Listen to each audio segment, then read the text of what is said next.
Ludivine Bantigny, vous êtes née à Lille, donc j'imagine que vous avez fait vos études, enfin en tout cas vos années de collège et de lycée à Lille ou en région lilloise.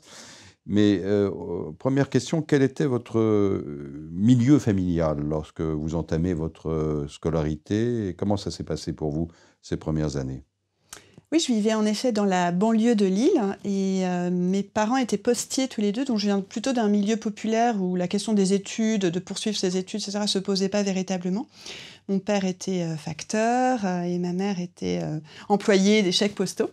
Ce qui a changé ma vie, même si on peut pas reconstituer des trajectoires comme si elles étaient linéaires, hein, c'est le fait que mon grand-père vivait chez mes parents, donc il m'a élevée en quelque sorte.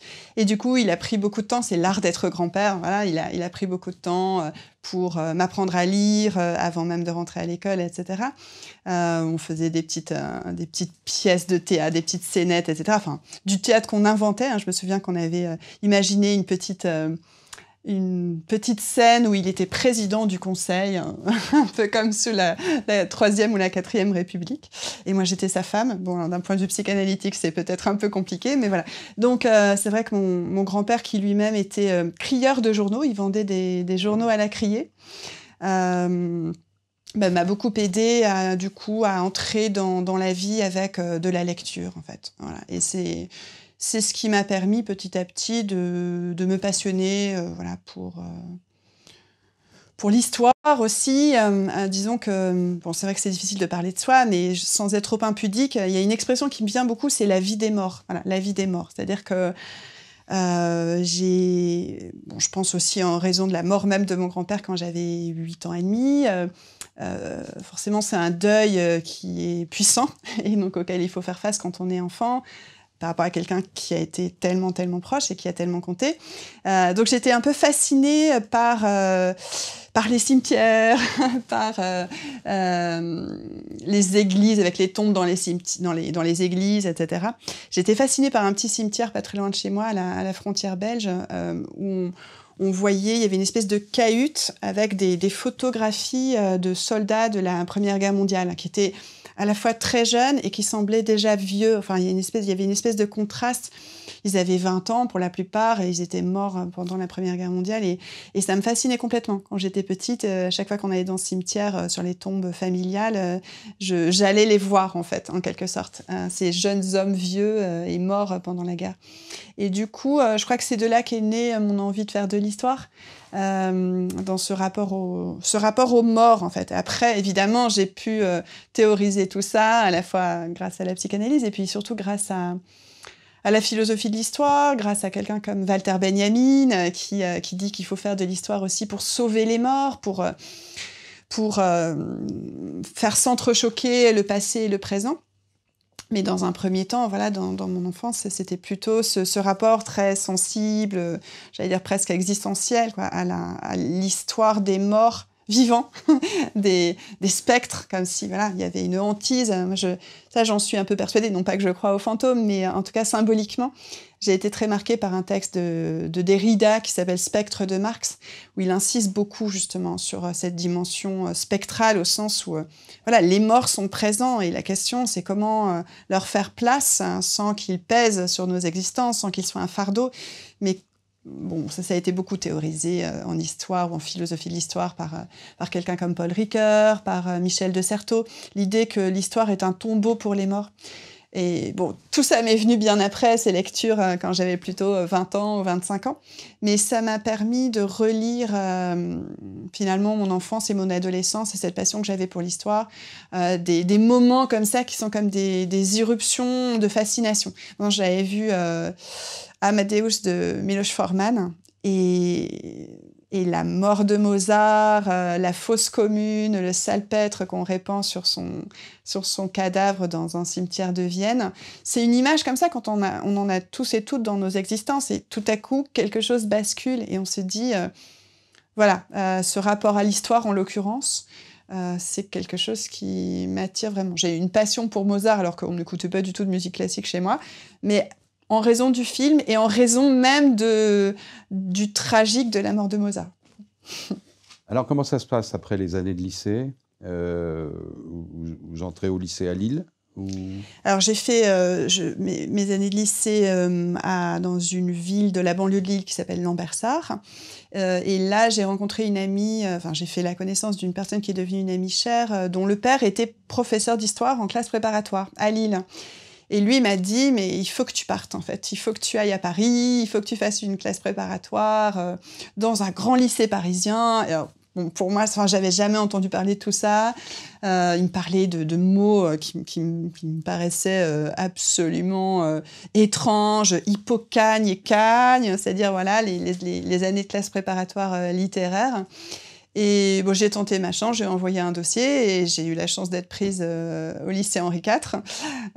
Donc, bon, là, c'était un univers, c'était une plongée complètement vertigineuse dans un univers qui n'était pas du tout le mien. Et dans un premier temps, j'étais absolument perdue, surtout sur le plan culturel, quoi. Alors justement, ce choc culturel, est-ce que vous pouvez le mettre en relief, le préciser un peu? C'était quoi? C'est parce que vous étiez confronté à des bourgeois parisiens, ou j'imagine, ou je sais pas, des enfants de bonne famille. C'est sûr. C'était ça l'idée? Oui, en fait, ce qui me manquait absolument, c'était déjà la culture cultivée, comme disait Bourdieu. Enfin, moi, j'avais lu beaucoup. J'étais passionnée de littérature et d'histoire pendant mes années de lycée, mais ça suffisait absolument pas. Et en effet, j'ai été complètement frappée par une formule qu'utilisaient des enfants de la grande bourgeoisie intellectuelle et aussi financière qui se retrouvaient dans ces classes. C'était j'ai eu le Louvre pour jardin d'enfants. Voilà. Et moi, j'étais à peine allée au musée. Ça me manquait vraiment. Et ce que j'ai découvert aussi, c'est ce qui me manquait. Il me manquait l'approche à la psychologie, par exemple. Je ne savais même pas que le psychisme, la psychologie, la psychanalyse, tout ça, je l'ignorais absolument. Donc, c'était un choc assez dur. Donc, au début, je voulais vraiment m'enfuir. Je voulais retourner chez mes parents dans la banlieue de Lille et devenir caissière à Auchan. Ça, je m'en souviens très bien. Je veux être caissière, je veux plus qu'on me demande quoi que ce soit de supposément intellectuel, etc. Mais j'ai eu des professeurs très bienveillants. Il y avait quand même, je dirais pas du tout un brassage social, parce que même quand on n'était pas enfant de la grande bourgeoisie dans ce lycée, on était enfant d'enseignants, et notamment venus de différentes villes de province. Hein. Non, j'ai eu la chance d'avoir des professeurs très bienveillantes et bienveillants. Et puis de faire une rencontre amoureuse qui m'a beaucoup aidée aussi. M'explique qu'en fait, ce qu'on attendait de moi, c'était pas que je devienne une petite Simone de Beauvoir ou l'équivalent d'un Sartre. Voilà, que ce qu'on me demandait en philosophie, c'était des choses plus accessibles que ce que j'imaginais dans un premier temps. Donc, peu à peu, j'ai appris les codes, tout simplement, tout en m'en maintenant, dans une certaine mesure, à distance. Je pense que j'essaie quand même toujours d'être fidèle à mes origines, et je pense que du coup l'intérêt par exemple pour le mouvement des Gilets jaunes et le fait d'y prendre part aussi dans une certaine mesure, ça s'explique comme ça. C'est-à-dire que oui, mes parents pourraient très bien être Gilets jaunes, comme aurait pu l'être mon grand-père, et je pense que c'est vraiment très important qu'il y ait cette prise de conscience-là, et qu'on entende des personnes qu'on n'entend jamais habituellement. Est-ce que vous avez hésité entre l'histoire, la philosophie ou la sociologie, que sais-je, à ce moment-là? Vous étiez fixé au moment de la Cagne Non, en fait, je voulais même... j'ai toujours voulu être historienne et j'ai pas changé d'avis. Je voulais même faire plutôt l'école des Chartes, parce que j'étais fascinée par les archives. Donc l'école des Chartes, c'est vraiment une école qui forme les archivistes, qui est très centrée plutôt sur l'histoire médiévale, l'histoire moderne, etc. Mais finalement, ce que j'ai appris dans ces années, c'est l'engagement politique, l'engagement militant, en faisant des rencontres, etc. Et donc, du coup, je me suis tournée davantage vers l'histoire contemporaine. Mais bon, j'ai fait 2 licences pour me donner la possibilité de choisir entre les lettres et l'histoire. Et puis finalement, j'ai fait une maîtrise d'histoire à la Sorbonne. Et ça vous a affecté le fait que vous faites partie quand même d'une génération, avec Raphaël Branche, d'autres, qui renouvelle, disons pour le moins, le champ historique, alors à la suite de Michel Perrault, Arlette Farge, etc. Mais il faut bien avouer que, quand même, quand on va aux rencontres de Blois, il y a plus d'historiens que d'historiennes. Mais là, il semblerait que les historiennes ont pris la discipline, disons, si j'ose dire, à bras-le-corps. Vous avez eu ce sentiment assez tôt qu'il pouvait y avoir un renouvellement, disons, avec votre génération, qui d'ailleurs aura une suite aussi, puisque Oui. si j'entends ce qui se passe dans diverses universités, on est très content d'apprendre que ça va suivre. Absolument. Je suis même très épatée par la qualité à la fois théorique et de recherche historiographique des jeunes générations d'historiennes et d'historiens. Vraiment, alors c'est pas du tout, il n'y a pas comme ça une espèce de progrès, c'est pas une histoire linéaire d'un supposé progrès. Hein, je récuse absolument cette notion de progrès dans la discipline. Mais en tout cas, ce qu'on voit dans ces générations, la mienne et puis celle au pluriel déjà, qui lui succède, c'est ce goût pour l'épistémologie, pour la réflexivité, voilà, pour la réflexion sur la discipline elle-même, ce goût aussi pour l'interdisciplinarité. Et aussi, bien davantage, l'idée de voyager, ou en tout cas sans forcément se déplacer, mais au minimum de voyager dans une historiographie très diverse d'un point de vue international, et d'être aussi attentive à ce qui se passe, pas seulement aux États-Unis ou dans le monde anglophone en général, mais ce qui se passe aussi en Amérique latine, ce qui se passe en Afrique, etc. Vos premiers travaux portent sur quoi? Alors, vous allez commencer, disons, l'histoire par quel biais, sur quel thème? Alors, j'ai fait une maîtrise sur la Première Internationale, donc j'étais déjà attirée par ce qui se passait dans le mouvement ouvrier, du côté des marxistes, des libertaires, des anarchistes, etc. J'ai fait cette maîtrise avec un grand spécialiste de l'histoire de la Commune, Jacques Rougerie, qui a consacré vraiment toute son existence, et puis aussi Christophe Charles. Ensuite, j'ai travaillé sur le cinéma. Je voulais aussi diversifier mes champs de recherche. Donc, j'ai travaillé sur la nouvelle vague. Voilà, enfin, c'était assez éloigné, mais après, j'ai réussi à combiner tout ça. J'ai consacré ma thèse à la guerre d'indépendance algérienne, enfin, la période de la guerre d'Algérie. Et j'ai travaillé beaucoup sur la génération de la guerre d'Algérie, toutes les modalités de socialisation de ces jeunes pendant la guerre, qui ont vécu en quelque sorte 2 fois la guerre, parce qu'ils étaient enfants pendant la Seconde Guerre mondiale, et ils ont vécu la guerre d'Algérie en arrivant à l'âge adulte, en fait. Et donc pour ça, j'ai travaillé entre autres sur les archives militaires, beaucoup, mais aussi sur des archives politiques, des archives de la justice, du monde du travail, etc. Ça m'intéressait aussi beaucoup de comprendre en quelque sorte ce qu'on appelle les 30 glorieuses, mais une expression qu'on a tendance beaucoup à nuancer aujourd'hui, à rendre plus complexe, parce que quand on voit justement les conditions de travail à cette époque, dans les années 50 et même les années 60, on s'aperçoit que la période n'était pas glorieuse pour tout le monde, qu'il y avait encore aussi beaucoup de racisme structurel, d'où l'intérêt aussi pour ce qui se passe pendant la guerre d'Algérie, les manifestations, la répression de ces manifestations. Ça, c'était ma thèse.